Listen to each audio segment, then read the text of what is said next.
So here at the Leicester Innovation Hub, I lead on the Innovation for Good programme, where myself and my students go into businesses in Leicester and Leicestershire and deliver sustainability audits to help businesses to understand where they currently are in terms of their sustainability journey, and also understand where they can make changes to improve their business in a variety of different ways. So there's several reasons why businesses should think about going green and act on going green. And I think at the main message is it makes good business sense. It adds brand value and acts as a competitive advantage, particularly nowadays as millennials are the largest generation in the population. And as a generation, their habits are changing towards reducing their own environmental impacts, and that is, through the things they buy, the services they use, and the way they spend their money within society. So second to that, meeting consumer demands, and if your consumers are demanding that they want sustainability or a certain thing from your brand, then that is even more reason to go green and think about making changes to your business so that you can attract more customers. At the end of the day, businesses are all about generating profits, and going green may mean that you can increase efficiencies in your business, which ultimately it helps increase your bottom line. And the final point, and I think this is very relevant as we're coming from university, it helps attract talent. So recently there's been quite a few studies and surveys done about recent graduates and students within universities who, after graduating and entering the workplace, majority of graduates coming into the workplace are looking to work for environmentally responsible companies, or those that can show they have a sustainability strategy, or do work around ethics, diversity, and inclusion, and those kinds of things. So making some small changes now and ongoing changes over the next few years can help you and your business develop. So here at the university, we use the UN's Sustainable Development Goals as a framework for everything we do. And we've actually applied the UN Sustainable Development Goals to business as a framework for innovating business processes, providing an avenue for cost savings, long-term sustainability, and potentially opening up opportunities in new markets. So the UN Sustainable Development Goals were created by the United Nations and launched in 2015, and essentially are a blueprint to create a better world. Some of the examples of the goals are on screen, and usually when talking about sustainability, people focus on the environmental aspects of sustainability, things like planting trees, recycling, and those kinds of things. But actually, being sustainable as a business is more than that. It's not just about the environment, but also the financial sustainability of your business, and socially too, and the people you influence within your business and within your circles. So the 4 goals on screen, 8, 9, 10, and 12, specifically relate to the economic side of sustainability. And we believe that involving your business and linking your business to the SDGs will help build resilience, especially as things change as we go through the next few years. So specifically within the sustainability audit we carry out, these are the main areas of sustainability that we look at and where we think that you can make a difference. So that is procurement, energy, travel, water, waste, and in some cases catering, similar to what Simon and Andy were talking about earlier on today. So I'd like to just run through a few ways and a few easy wins to help your business become more sustainable. So firstly, procurement. And I think this is an easy thing to forget. And we suffer from the same kind of problems here at the university. We all like to buy a lot of stuff. Whether that's stationery, pens and paper, or actual products that you need, or ingredients or materials needed to create the products and services that you sell to your customers. So a few easy wins that we've come up with that you could take from this is checking your environmental impacts of the products you purchase. So it's a fairly easy thing to do, but if you're buying huge amounts of a specific thing, it is worth asking your supplier, or inquiring about the supply chain and where that's from, how it's transported, and those kinds of things. If you're a smaller business and you have access to the things you want locally, then that is definitely a thing to consider, as it can substantially reduce your business's carbon footprint. Looking at the types of things you buy, is it possible to buy recycled materials? That would help encourage a more circular and green economy, and significantly can help towards progressing your sustainability agenda. And then a really, really small one. I know we're all virtual at the moment, but if you are back in the office or back in your buildings, consider switching to eco-friendly clean products, which are readily available wherever you are. So the next tip is energy. This is what we consider an easy win, but often overlooked. I think we're so used to having lots of equipment and charging all of our equipment and having things on 24/7, but simple things like turning off the lights and other equipment, specifically computer monitors or any other kind of devices that we often leave on standby, such as TVs, could actually save you a lot on your energy bills. So that's the first kind of quick win. Secondly, LED lighting. LED lighting can save you a huge amount on your energy bills as well, and it is worth considering switching over to that. And if you need help in that area, there is local services and grants and funding available to help you kind of make that switch.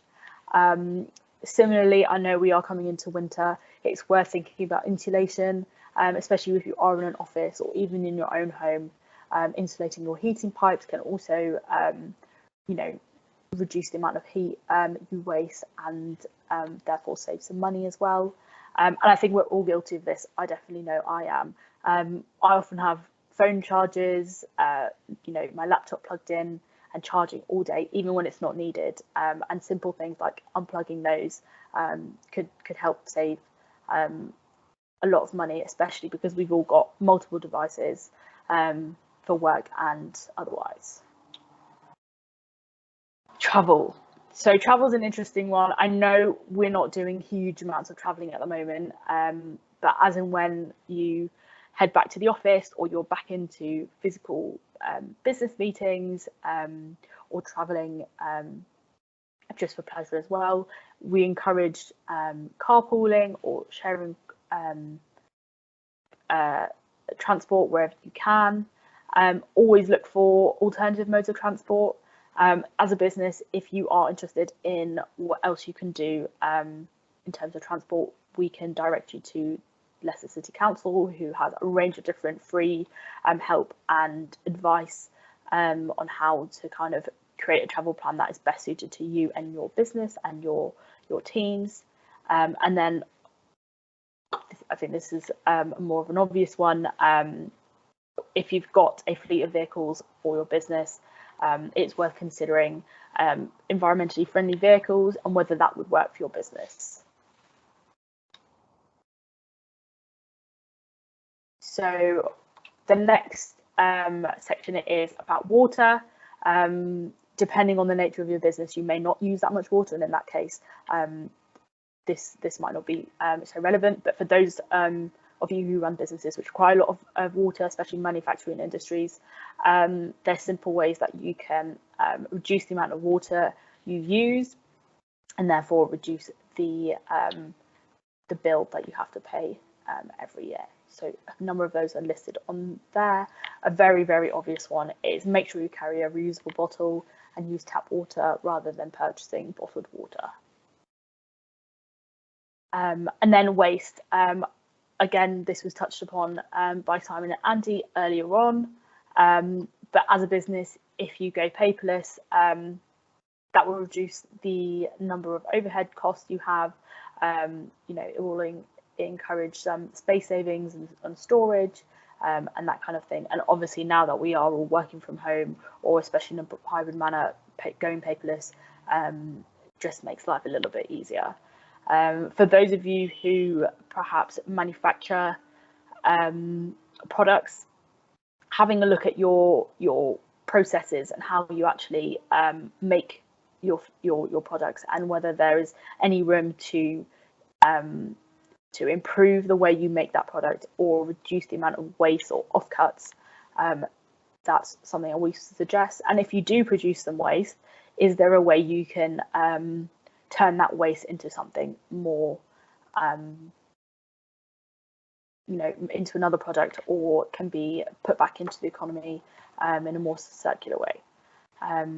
And then within the production of anything you do make, can you use recycled materials? Is that available? Is that you know, economically beneficial for you, or do you need to use virgin materials for your products? So this might not be relevant to everyone, but if you do have catering on site, or you are a food manufacturer, it's important to always use your ovens and dishwashers at maximum capacity. That will help, you know, maximize the amount of water and energy used for these appliances, and then reduce the number of circles in the future.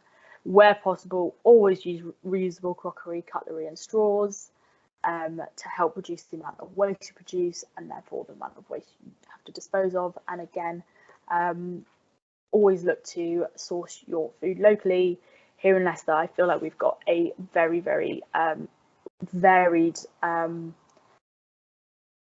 food options, and I'm sure there is a lot of things you can supply. You could buy locally if you just have a little look for it. So those are a few of the easy wins that we would suggest businesses look into to help make your business more green. If you are interested in some of those things, or don't know how to implement some of those changes, then please get in touch and we can organise a sustainability audit so that we can run through all of those questions and topics and more to understand exactly where you are and what you need to do in order to become more environmentally friendly, and see whether there's other options available to you in terms of other services or funding or grants to help make those changes slightly more easier. So if you have any questions or would like a sustainability audit, then by emailing the Innovation Hub. Does anybody have any questions?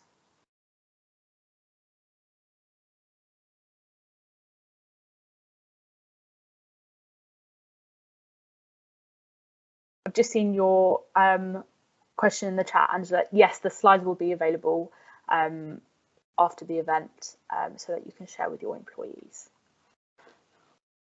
Was there any other questions from the audience?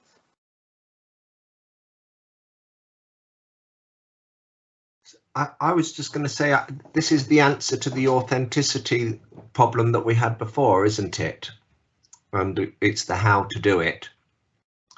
So how do people get access to the Innovation for Good programme?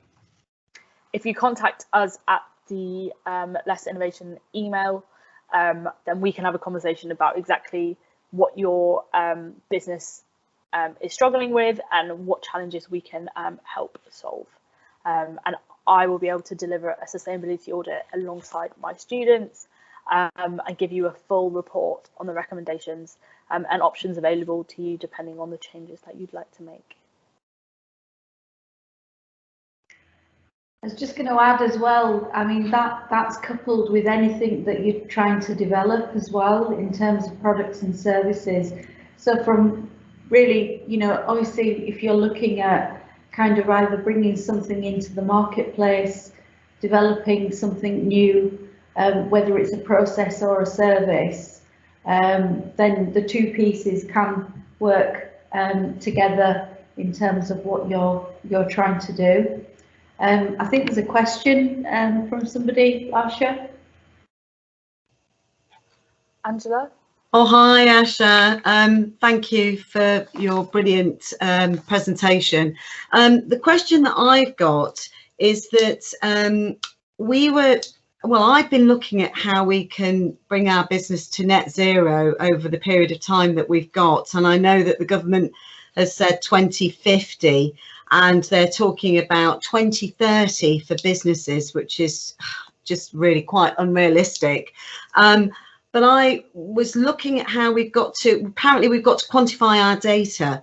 Now, as a small business, this takes a lot of time, and I'm wondering if there are any carbon profile tools that are available to help with scope 1, scope 2 kind of data capture, so that we know exactly what we need to do when we want to devise our pro-environmental kind of vision or values.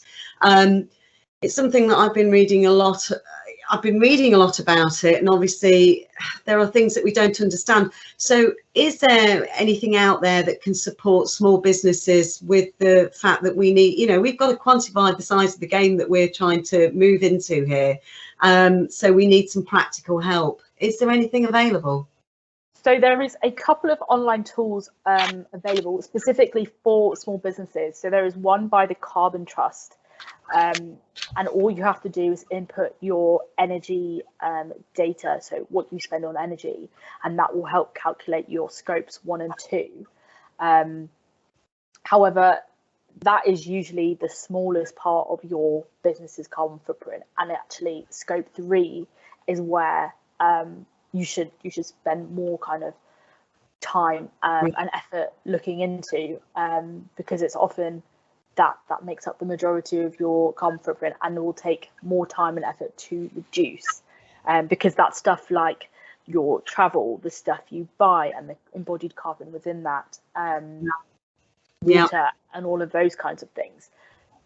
So I would start with the online calculators, and I can drop a few links in the chat for those tools. But then I'd be happy to have a conversation with you about your scope 3 emissions and exactly what you're trying to quantify. Yeah, that'd be brilliant. That would be very helpful indeed. Okay, I'll contact you. Thank you. Thanks, Asha. It's the problem that we have as a university ourselves, so I can't imagine as a small business, you know, with not huge amounts of support around that area. So yeah, happy to help. It's a minefield. It is, and we've got academics who research this and have been researching this for years, so I can't imagine. Okay, well, thanks for that, Asha. So there's a comment in the chat from Ben. As you mentioned, a key thing we can do is check sourcing and labelling, but labelling is often unclear. Asking workers is met with an uncertainty. I asked how we can all make changes, personal and business. What more can we do to force system and regulatory change? We need labelling.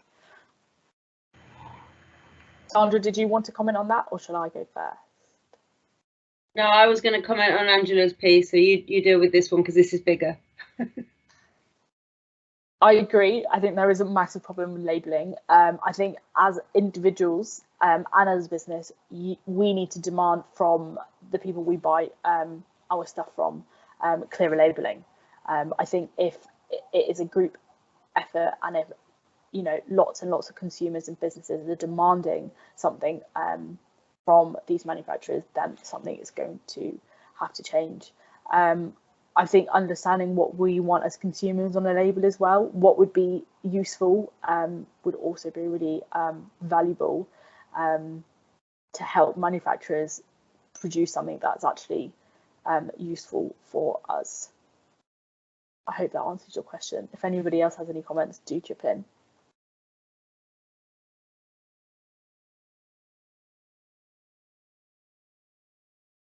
I think the only thing I was going to add on that was to say that I suppose that's something that really should be championed at COP26. And in truth, obviously, there's a lot of campaigns and various things that are there. But in truth, it is, I think it's back to the conversation we were having earlier, that I think the thing around people being switched off is a big issue. And so reigniting that and actually continuing to engage. But I think unless something is in legislation, it won't happen.